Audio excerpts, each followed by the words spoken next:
ஐரோப்பாவுக்கும் அமெரிக்காவுக்கும் இடையிலான உறவு முறிஞ்சு போச்சு. அதற்கான உதாரணமாக சில விஷயங்களை இப்போ நம்ம சொல்ல போகிறோம், பேச போகிறோம். தங்கத்தை திருப்பி கொடு அப்படின்னு இப்போது எந்த நாடு ட்ரம்ப்பு கிட்ட கேட்டிருக்காங்க அப்படிங்கிறது தொடர்பான பதிவு தான் இந்த வீடியோக்குள்ளே முக்கியமாக இருக்க போகுது. எல்லாத்தையும் தாண்டி கார்க் அப்படிங்கிற ஈரானில் இருக்கக்கூடிய தீவு இருக்குல்ல, அதை கைப்பற்றக்கூடிய முயற்சியில் இப்போ அமெரிக்க இராணுவம் ஈடுபட்டிருக்காங்க அப்படிங்கிற தகவல். அது மட்டும் கிடையாது, வார் வேறு விதமாக ட்ராவல் ஆகிட்டுருக்கு. அது தொடர்பான முழு விவரங்களையும் நம்ம பேச போகிறோம். புறப்பட்டது விமானங்கள், அதோடு சேர்த்து இருக்கக்கூடிய போர்க்கப்பல்கள். நினச்சி பார்க்கவே ரொம்ப கொடூரமாக இருக்கிறது.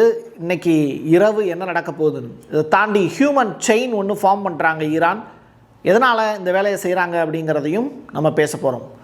1000-2000 இல்லை, 1,00,000க்கும் மேற்பட்ட மக்கள் ஒன்று கூட போகிறாங்க. ஏதோ பெரிய சம்பவம் ஒன்று காத்திருக்கு. டீட்டெயிலாக பேசுவோமா? வாங்க பார்க்கலாம் உறவுகளே. இது பிரசாத் சிக்னேச்சர். உங்களுடைய தொழில் சம்பந்தமான விளம்பரங்களை நமது சேனலில் ஒளிபரப்ப உங்களுக்கான அருமையான வாய்ப்பு. நமக்குன்னு ஒரு வீடு, அது எல்லாரோட வாழ்நாள் கனவு. ஒரு முறை தான் முடிவெடுக்க போறீங்க, அதை சரியாயிடுங்க. கிரியேட்டர் கன்ஸ்ட்ரக்ஷன்ஸ் உங்களோட கனவு இல்லத்தை சூப்பர்வா டிசைன் பண்ணி அழகா கட்டித்தராங்க. இன்டீரியர் டிசைன்லையும் இவங்க தான் டாப். North west interiors. தொடர்புக்கு 72907991.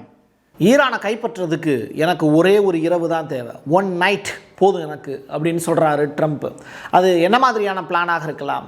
Plan A, plan B, plan C, இந்த மாதிரி ஏகப்பட்ட விஷயங்கள் வச்சுருப்பாங்க. அது ஒன்று கிரவுண்ட் ட்ரூப்ஸாக உள்ளே இறக்கி வேலை பார்க்குறதா இருக்கலாம், ஏர் ஸ்ட்ரைக்காக இருக்கலாம், அதற்கு பிறகு நியூக்காக கூட இருக்கலாம், நியூக்ளியர் டெஸ்ட். பார்ப்போம் என்ன நடக்க போகுது அப்படின்னு தெரியல. அது டியூஸ்டே நைட், அதாவது இன்றைக்கி நமக்கு டியூஸ்டே, அவங்களுக்கு நாளைக்கு தான் டியூஸ்டே ஸ்டார்ட் ஆகுது. ஸோ இன்று இரவுக்கு மேலே ஒரு பெரிய தாக்குதலை அமெரிக்கா நடத்துறதுக்கு திட்டம் போட்டிருக்காங்க.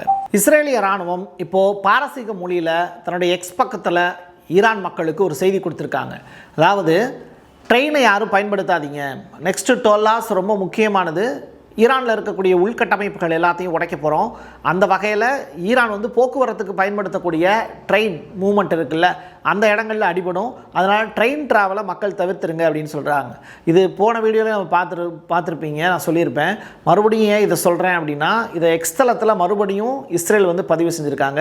ஸோ இம்பார்ட்டண்டான அட்டாக்காக இருந்தது அப்படின்னா யாராவது அங்கே இருக்கிறவங்க பார்த்தீங்கன்னா போக்குவரத்தை தவிர்த்துக்கலாம்ல, அதற்காக தான். இது வரைக்கும் நான் அடி வாங்கிட்டு இருந்தேன், இனிமேல் நான் திருப்பி கொடுக்க போகிறேன் அப்படிங்கிற அளவிற்கு குவைத் அரசு இப்போ முக்கியமான ஒரு விஷயத்தை செஞ்சுருக்காங்க. குவைத் சைடில் இருந்து ஈரானுக்குள்ள ஒரு 30 ஏவுகணைகளை ஏவிருக்காங்க. இது ரொம்ப ரொம்ப முக்கியத்துவம் வாய்ந்த ஒரு விஷயம். குவைத் இந்த போரில் டைரக்ட் வாரில் ஈடுபடுது அப்படிங்கிறது நீங்கள் கவனிக்க முடியும். கத்தார் இந்த போருக்குள்ளேயே வரமாட்டேன்னு ஒதுங்கிட்டாங்க. யுஏஇயும் சவுதி அரேபியாவும் காசு கொடுத்து அமெரிக்காவை தூண்டி விடுறாங்க, இஸ்ரேலை தூண்டி விடுறாங்க. இதற்கு எல்லாத்தையும் தாண்டி குவைத், பக்ரைன் இவங்க என்ன செய்ய போகிறாங்க அப்படிங்கிற கொஸ்டின் இருந்தது. பக்ரைன்கிட்ட பெரிய அளவில் எதுவும் இல்லை, ஆனால் குவைத்துக்கிட்ட ஏதோ ஒன்று இருக்கிற மாதிரி அவங்க இப்போது 30 ஏவுகணைகளை ஏவிருக்காங்க. இது ரொம்ப ரொம்ப இம்பார்ட்டண்டான ஒரு விஷயம். இது வரைக்கும் இந்த வார் செஷனில் இது மாதிரியான ஒரு நிகழ்வு நடந்ததே கிடையாது. இது தொடர்பான காட்சிகளும் நம்ம கையில் கிடச்சிருக்கு, அதை பாருங்கள். இது குவைத்தில் இருந்து ஈரானிய எல்லைகளுக்குள்ளே உள்ளக்கூடிய மிசைல்ஸ். லெபனான் மக்கள் என்ன பாவம் பண்ணாங்கன்னு தெரில, இஸ்ரேல் கிட்ட மாட்டிக்கிட்டு தவிக்கிறாங்க. அது மட்டும் கிடையாது, தெற்கு லெபனானில் இருக்கக்கூடிய பின்ட் ஜெபைல் அப்படிங்கிற அந்த நகரத்தின் மீது இஸ்ரேலிய உளவு ட்ரோன்கள் தீவிர கண்காணிப்பில் ஈடுபட்டாங்க. பட் 4 மாடி குடியிருப்பு கட்டடத்தின் மீது அட்டாக் நடத்தப்பட்டது. வணிக நிறுவனங்களும் மருத்துவ நிலையங்களும் இதனால் பாதிக்கப்பட்டது அப்படிங்கிற செய்தி. ஒரு எரிபொருள் நிலையத்துக்கு அருகிலேயே இந்த அட்டாக் நடந்திருக்கு அப்படிங்கிறதுனால பெரிய அளவிலான சேதம் ஏற்பட்டிருக்கதா சொல்கிறாங்க. இது தொடர்பான காட்சிகள் நம்ம கையில் கிடச்சிருக்கு.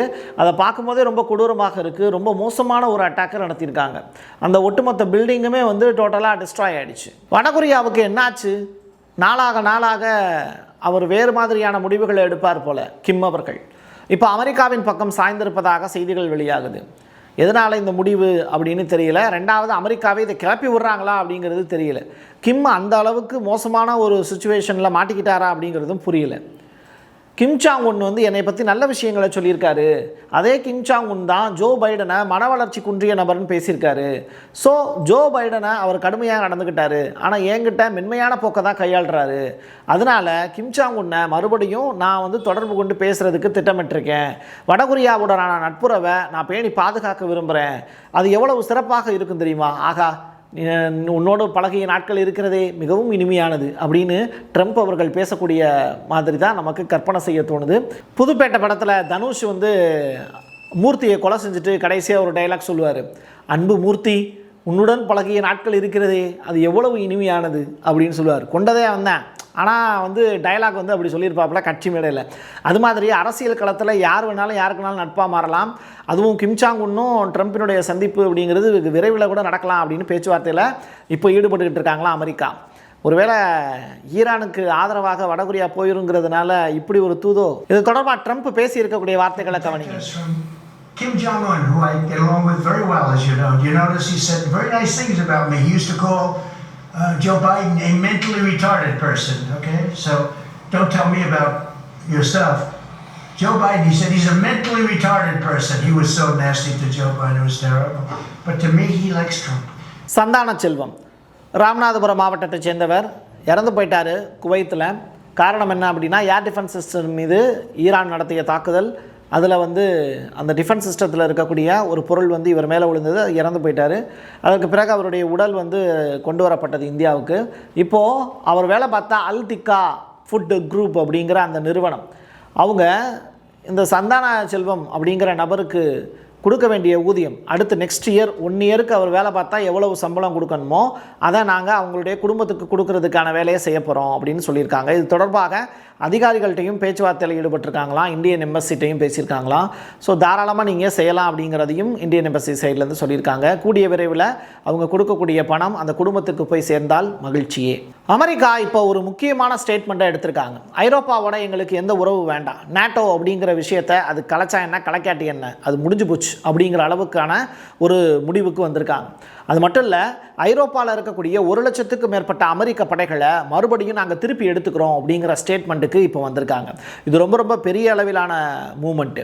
மல்டிபோலார் வேர்ல்டில் அமெரிக்கா தனிமைப்படுத்தப்படுது அப்படிங்கிறத நீங்கள் புரிஞ்சுக்கலாம். அவங்க நினைக்கிறாங்க மற்றவங்கள தான் நம்ம ஒதுக்கி வைக்கிறோன்னு, ஆனால் உலக நாடுகளில் இருந்து அவங்க தான் தனிமைப்படுத்தப்படுறாங்கங்கிறது இன்னும் கொஞ்சம் நாள் கழித்து தான் அவங்க உணர்வாங்க. ஏன்னா கொஞ்சம் புரியுதில்ல. ஸோ மார்க் ரூபி அவர்கள் சொல்லியிருக்கக்கூடிய ஸ்டேட்மெண்ட்டை நான் உங்களுக்கு சொல்லிட்டேன். வேறு யார்ட்டையும் சொல்லிடாதீங்க, முக்கியமாக அமெரிக்கர்கள் யார்ட்டையும் சொல்லிடாதீங்க. அவங்க புரிஞ்சுக்கிட்டாங்கன்னா புத்திசாலியாக மாறிடுவாங்க. இருந்தாலும் இது உனக்கு எப்படி தெரியும் பிரசாத் அப்படின்னு கேட்டால் மார்க் ரூபியோவே சொல்லியிருக்காரு. Then why are we in NATO? You have to ask that question. Why do we have billions and billions of dollars, hundreds of billions of dollars, over the years trillions of dollars, and all these American forces stationed in the region? If we can only use them, in our time of need, we're not going to be allowed to use those bases. So I think there's no doubt.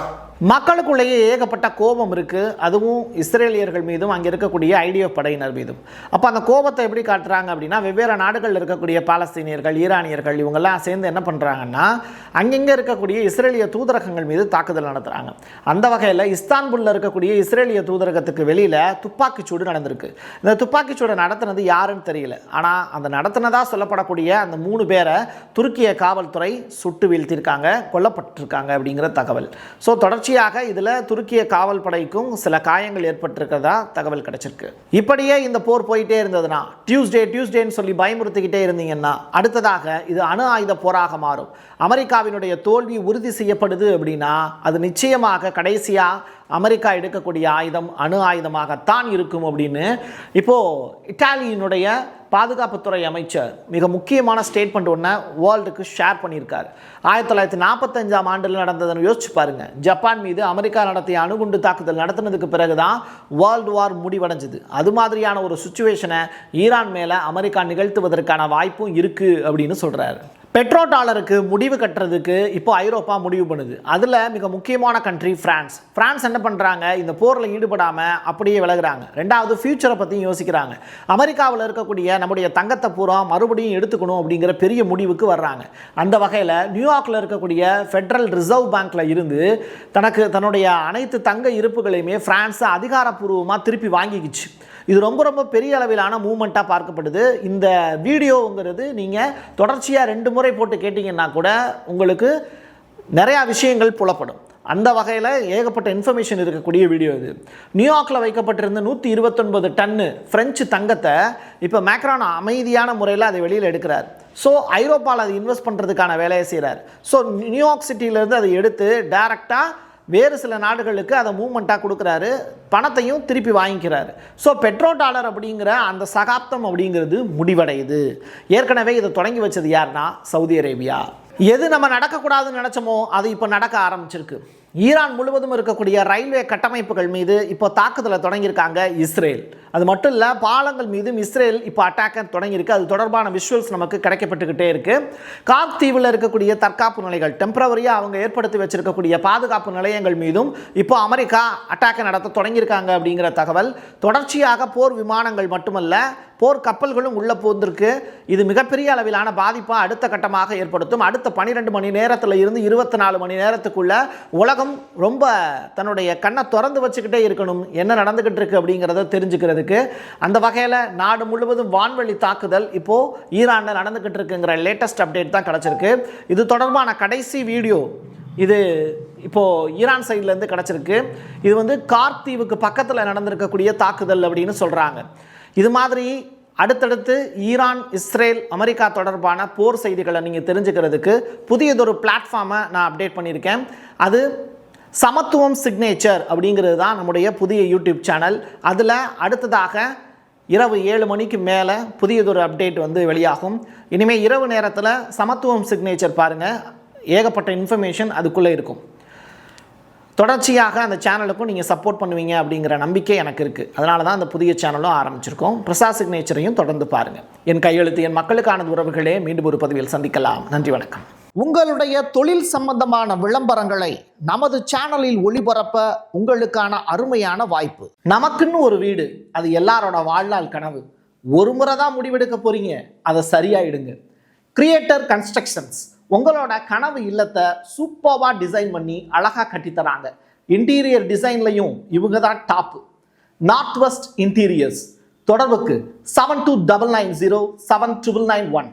Prasad signature media broadcasting private limited. நீங்க news ரீடரா மாறணுமா, content கிரியேட்டரா உருவாகணுமா, satellite சேனல்ல ரிப்போர்ட்டரா வேலை பார்க்கணுமா, documentary மேக்கிங்ல இருந்து journalism பற்றிய முழுமையான பயிற்சி பெற உங்களுக்கான அருமையான வாய்ப்பு. எங்களை தேடி வாங்க. ஆன்லைன் மற்றும் நேரடி பயிற்சி வகுப்புகளும் சர்டிபிகேட் கோர்ஸாவே கத்துத்தரும். மீடியா துறையில் 10 ஆண்டுகளுக்கு மேல அனுபவம் உள்ளவர்கள் பயிற்சி கொடுப்பார்கள்.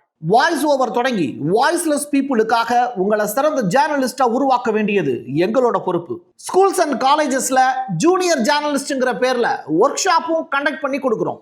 மோட்டிவேஷனல் ஸ்பீக்கரா கடந்த 15 ஆண்டுகளா கல்வி நிறுவனங்களுக்கு நிகழ்ச்சிகளும் நடத்தி தரோம். தொடர்புக்கு 9944790333 94493594. prasad signature@gmail.com.